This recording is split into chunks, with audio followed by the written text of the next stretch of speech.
Hi, everyone. Welcome to Tea with Tamara and Twila. We are the duo from Good Earth Herb School, and we thought it would be fun to meet with you on a weekly basis to talk a little bit about what we're doing in our herbal world. And some of the items that we share will be from our little shop that we have that's from Lawrence, Kansas. And so we wanted to have a way to connect with you all, and we wanted to have tea with you. We have tea with each other each week, and we wanted to invite you to join us and chat about some of our favorite things. Have a cup of tea. Right now we're drinking a wonderful chai blend that we blend ourselves and we sell here in the shop, Good Earth Gatherings. So I want to just mention the chai. One of the things that we love about drinking chai tea is that chai has warming spices. It's really a tea with warming spices. And with our tea, we blend rooibos and honeybush as our base. So it's caffeine free, but very nourishing. And then we add in the spices, cinnamon and clove and nutmeg and black pepper, even warming spices. And do you know that warming spices are actually herbs, of course, because herbs and spices all come from plants. But spices grow in the tropics. And it's like, I always think that it's almost as if they absorb the tropical sun. And so when we ingest the spices, they warm us too. And so it's like drinking a little bit of tropical sun in the cold weather here in the Midwest. And of course, it makes us think of autumn. Yes. We're in the autumn season at this point. I'm glad we live in an area where we can enjoy the four seasons and what each has to offer. But we're heading into winter, and we certainly know that with the weather the way it is right now. And so we're ready for it with our hot tea in the morning. We can put our hands around a mug and just warm ourselves up. So Yes. We hope you're enjoying a beverage with us this morning, too. One of the things that I do here at the shop, I no longer have the full responsibility of a shop as I used to have for the last 30 years when I had shops of my own in Estes Park, Colorado, and Lincoln, Nebraska. So when I moved down here 8 years ago and Tamara wanted to have a shop, we decided we would do this together. But I kind of like the background scene a little bit more, where I can do some of the nitty gritty work and help her out. And that's what I do. I package things up, mix things up, price things, put them on the shelves, and maybe do a few displays here and there.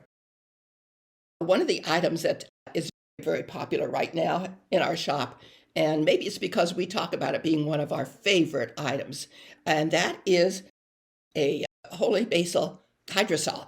And holy basil is also another name for Tulsi. And it's kind of been a little lifesaver for me in lots of ways.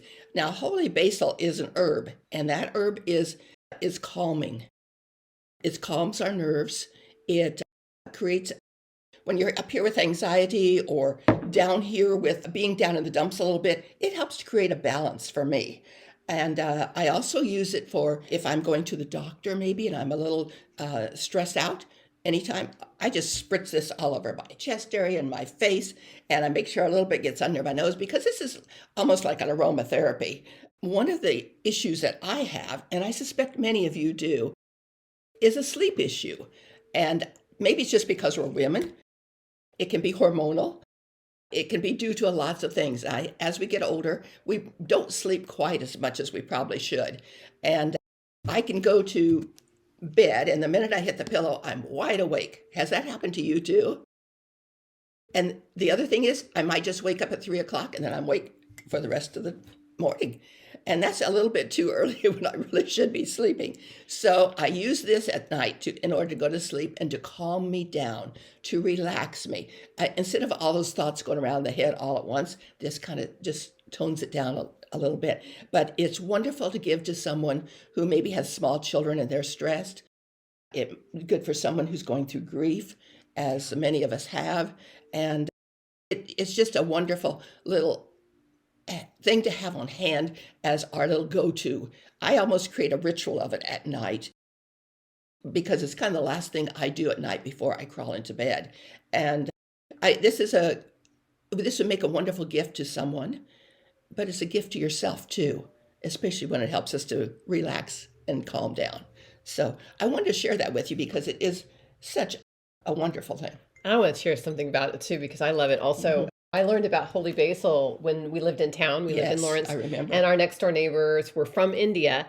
And he told me how every family in India Hmm. really grows a holy basil plant because there it's considered to be sacred. It's considered to be an embodiment of the divine feminine, the goddess. And it's also considered to be a heal all, and it smells divine. We've grown it out Hmm. here in our gardens. And one of our former students and friends, Crystal, Hmm. she's the holy basil queen, and she grows a ton of it and makes holy basil honey. And actually going to be having some of that, carrying some of her items For Christmas. yep, that right before Christmas, Small Business Saturday. Hmm. Anyway, so holy basil is wonderful and it smells amazing. And I like to use it as a facial toner. Many of you know Hmm. that I teach natural skincare, and the water portion of your skincare needs to be something very nourishing for your skin. And the holy basil hydrosol definitely fills that bill. Hmm. It's also wonderful as a linen spray to spray on your pillows at night right before you go to sleep. Hmm. Again, you can spray yourself or you can spray your pillows, or when guests are coming and you want your room to smell wonderful,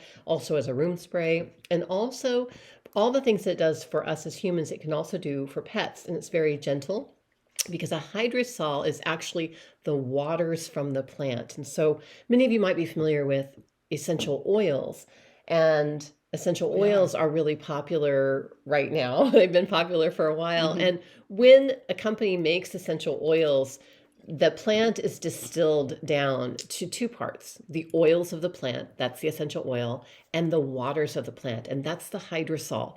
The best hydrosols, though, come from plants distilled fresh, and Hmm. that's not usually done. Usually, for making essential oils, where you have the hydrosol left over as a leftover product, basically, the plants are dry when they go in. And so the very best hydrosols are from fresh plants. And that we looked hard to find these hydrosols, which are from fresh plants.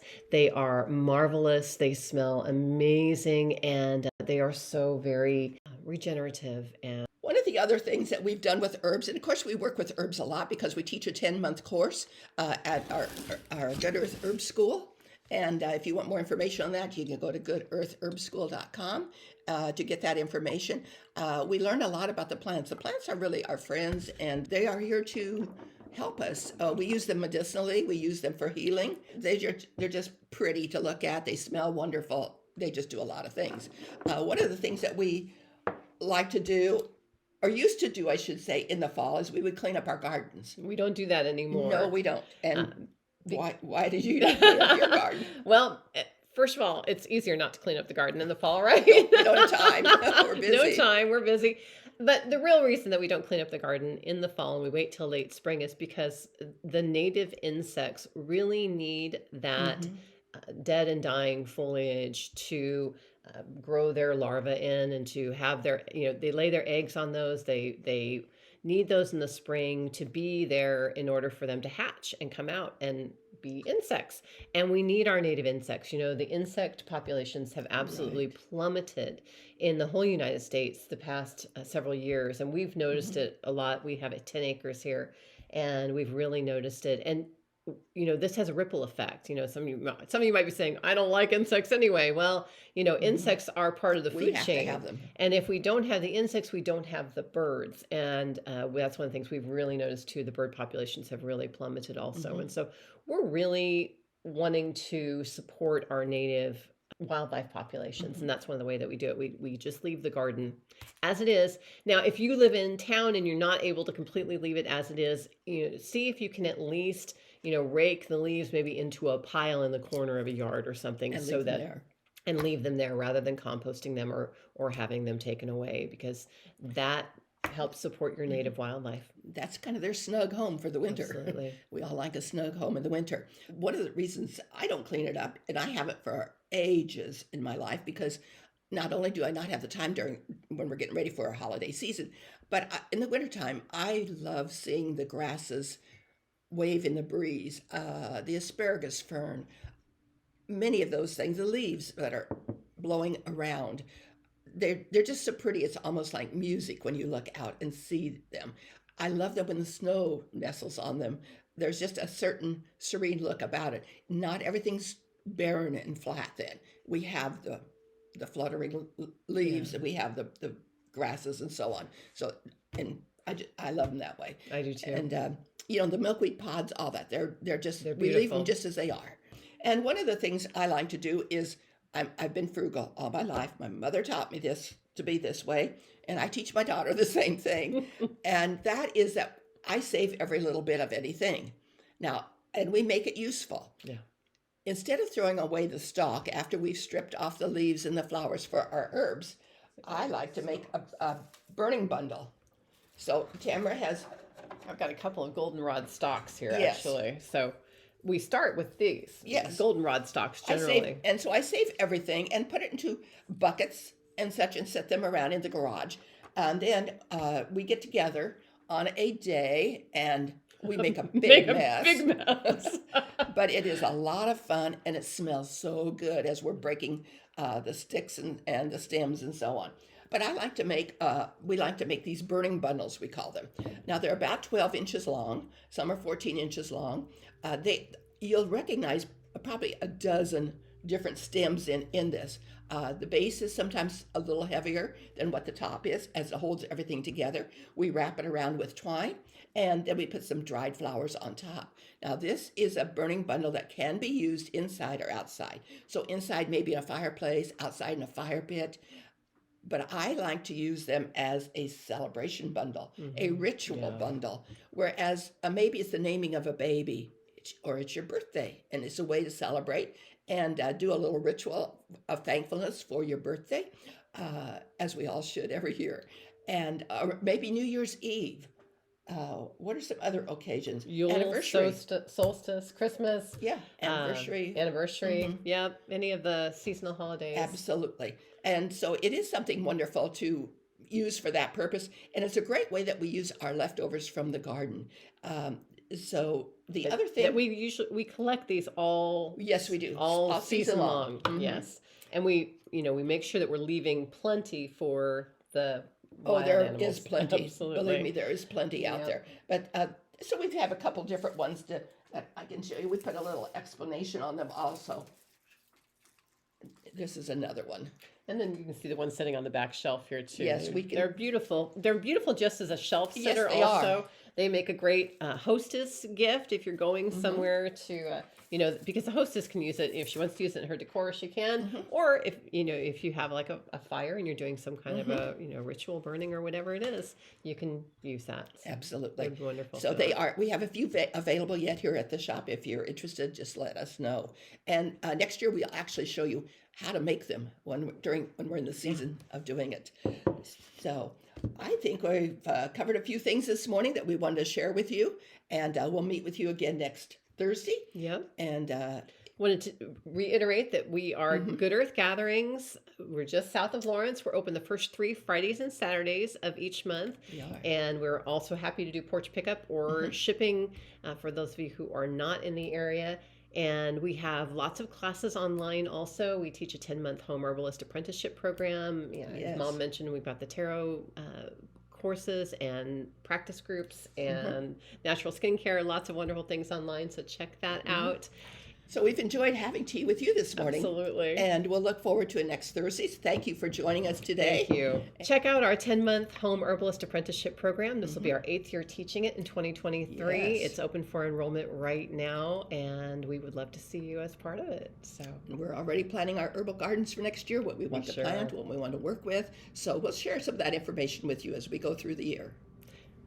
great to see you. We'll see you again next week. Good Earth blessings. Blessings to you.